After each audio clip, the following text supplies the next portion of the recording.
Hi, thank you for joining me, Kaniki, here on Chick with Opinions. I'm here with my eldest chickadee, Melvin. And today we're going to be talking about being a teenage mom and all that it entails. Not that we're advocating being a teenage parent, but letting you know that there can be success on the other side. First, I want you to subscribe, like, and share. Let's get into it. Just to introduce Melvin again, this is my oldest son, Melvin. I had him when I was 17 years old and kind of got caught out there. But I'm here to just give encouragement to anyone that finds themselves in any situation, any situation that you think is going to hinder you or that you think is going to be an obstacle, but that you could make it through. Because no one at 17 years old plans on being a mom, not in this day and age and not in the 90s either. So I'm going to give you my perspective, and Melvin is just going to jump in whenever and kind of give some feedback as well. So me and Melvin's dad were faced with an unexpected pregnancy. And so basically we had the choice, to keep the pregnancy or to not. There were several things that played into us making our decision, but at the end of the day, hello, Melvin's here. And so, just being that young and having to grow up really, really quickly. I was the eldest of 3 daughters. My mom was a single mom. And so I was the eldest of 3 daughters. And so I was kind of responsible in the fact that I helped with my sisters. And what I'm here to say is I think that kind of prepared me, not necessarily to be a mom, but being the eldest and being responsible for my sisters. I think that kind of prepared me in raising my son. And so what I will say about it is, like I said, it does make you grow up really quickly because now you have this whole other life that you're responsible for. And it's not easy. There were some sacrifices that I had to make.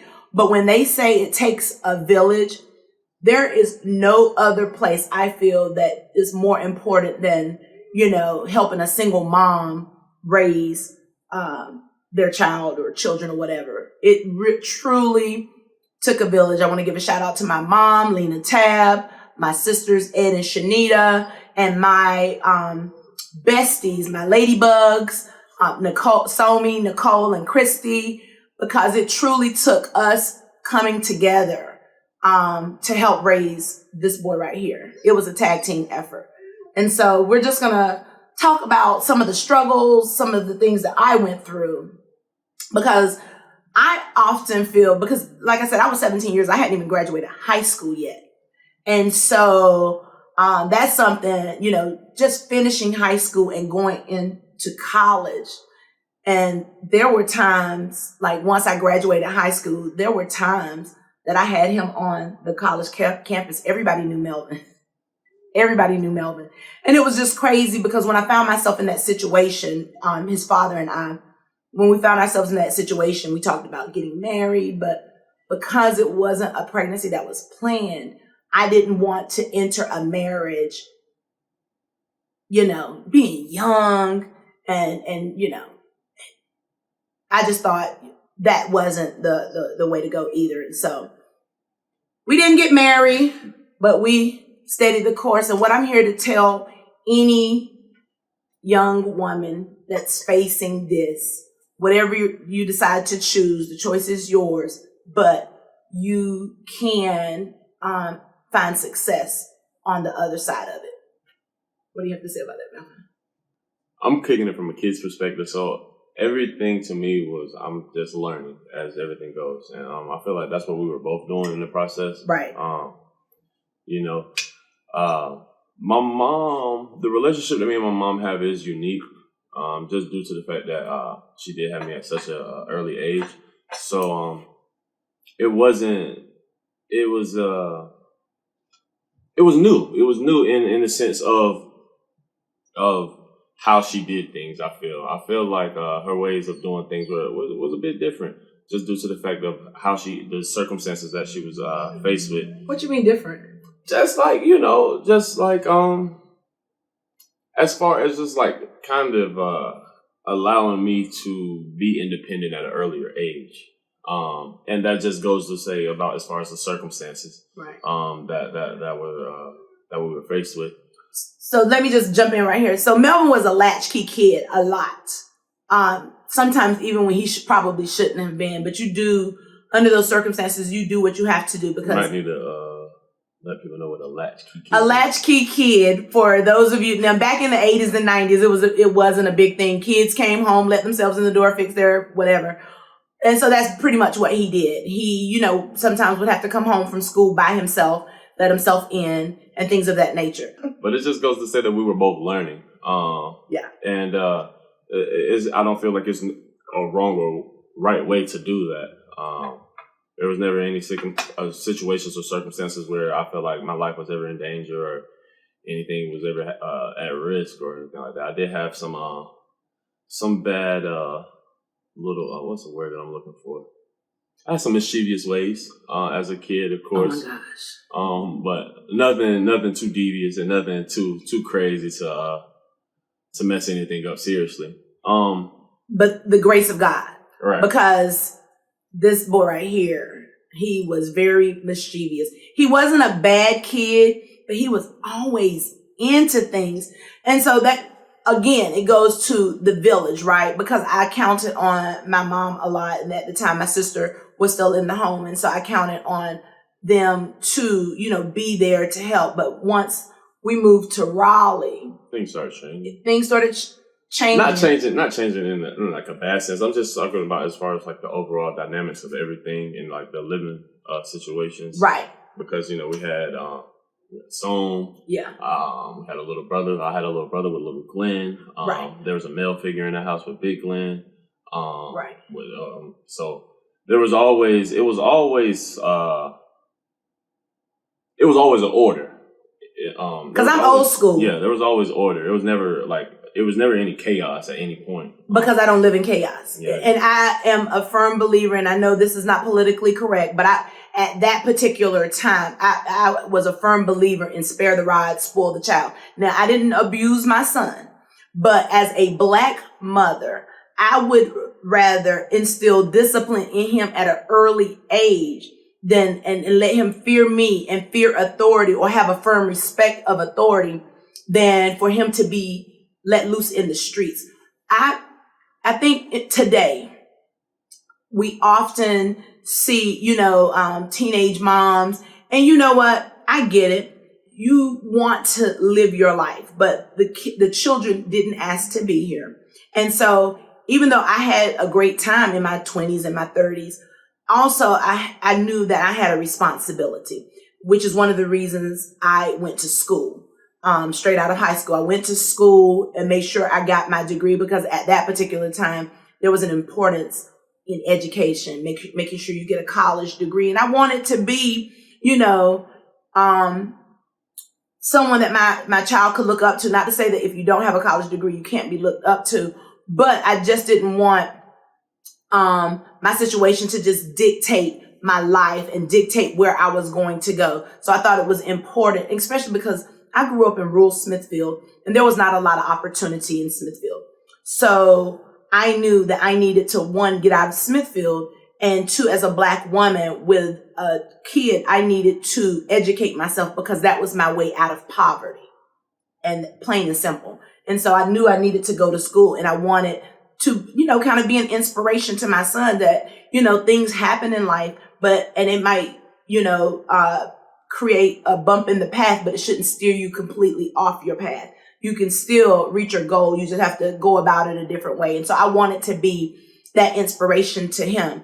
And so in doing so, I knew the power of discipline. And people look at discipline. Some people look at discipline as a bad thing, but everyone needs discipline in their lives, especially boys.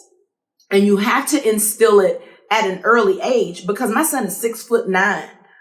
And even though I'm 5'10", he's 6'9". He has to have a healthy fear of me early on, not it's too late to instill discipline when your kid is 12. You want to discipline your child, whatever type of discipline. Now, I'm not saying going out there and abuse your kid. I'm not advocating abusing your kid. That's not, so please don't put words in my mouth. Oh, Kanika beat. He would get whippings, but it was a healthy,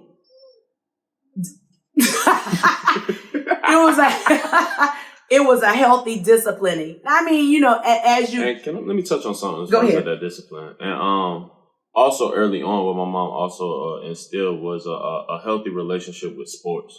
I feel like, especially for a single mom, there's just certain things that your young boy is going to need that you guys can try to give him, but he won't necessarily be as receptive to it if it's not coming from a man. Right. So my mom definitely had me in young sports at a young age, whether that was baseball, football, basketball. She could have had me in soccer. I feel like she would have had me in soccer.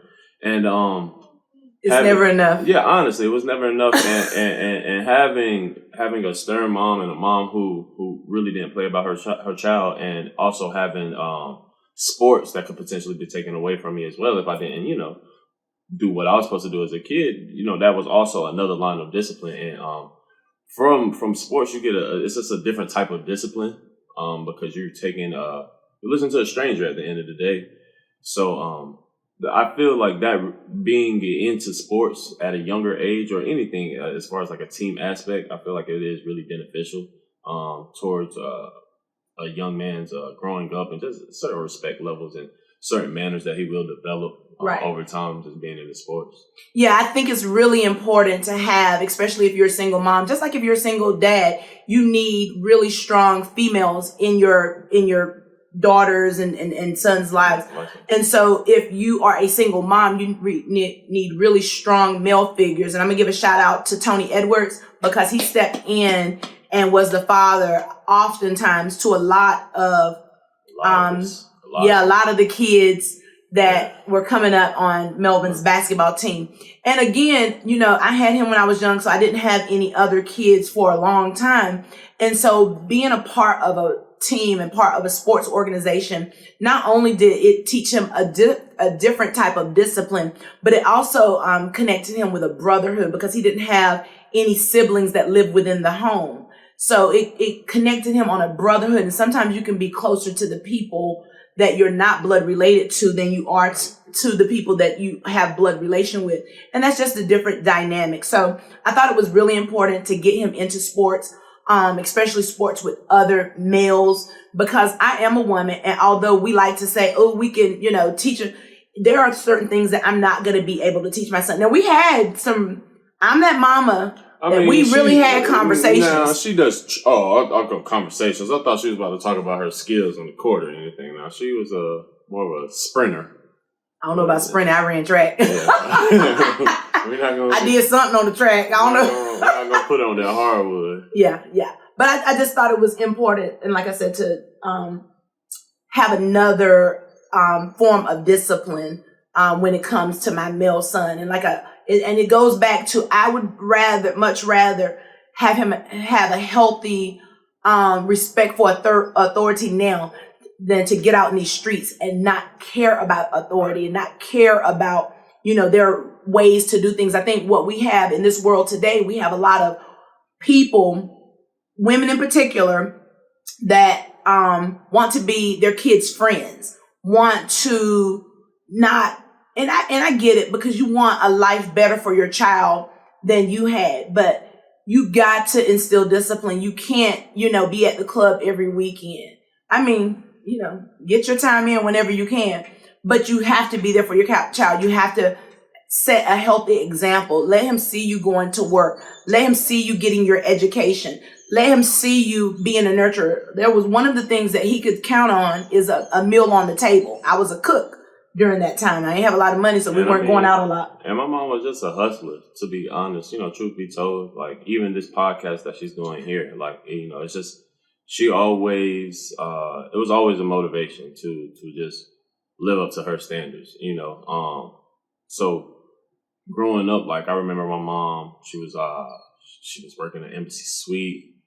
She was painting, anything to provide. And she was providing so much so to where, hell, I didn't even think we were broke. He told me. I thought it was really good. He told me one day, he was like, yeah, something middle class. I'm like, no.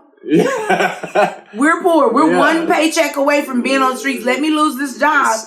It's gonna be a problem. But that just goes to say, for one, that she was incredible as far as just providing and doing everything that she needed to do to have me live in that type of comfortable lifestyle, and that she never got discouraged. She never had a bad day. It's not that I didn't get discouraged, and it's not that I didn't have a bad day, because there were times that I was very discouraged. There were times that I had bad days. He didn't see it, as a parent in general. It's sometimes life can become overwhelming when you have so much. There was a point in time where I was in college. I had my own place. I had him full time, and I had a full-time job. So sometimes things get overwhelming. And what I would do, I'm telling you, I would sometimes just go in my closet. Like if he would sleep at night, I would go in my closet. When I got overwhelmed, all the lights would be off, and I would have a good cry.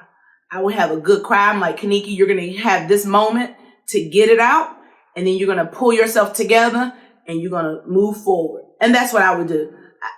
That's just what I would do. And I think that goes to also kind of your parenting style. Like my mother, she was strict, but it wasn't the strict to where like you couldn't do something. Like I could do something. Like I had to prove her wrong. Like if I was to prove her wrong, she'd be like, "That's why I said you wasn't gonna do it in the first place." And we had our moments, but my mom, like there were times where I might have wanted to go to a party, and my mom was like, "I don't think you need to go to that." And she also saw the bigger picture as far as what I was trying to achieve at the time. And I think that goes to say I'm trying to go full circle as far as like I do definitely appreciate that strictness or that sternness. And it's kind of crazy saying that now, because you definitely remember those times where I can't never do nothing. I can't never get out of this house. This, that, and the third. But you see how the world is today, and I just appreciate like how I was raised and my upbringing, and like I'm level-headed, and like I'm not necessarily like caught up in like a lot of this stuff that's going on nowadays.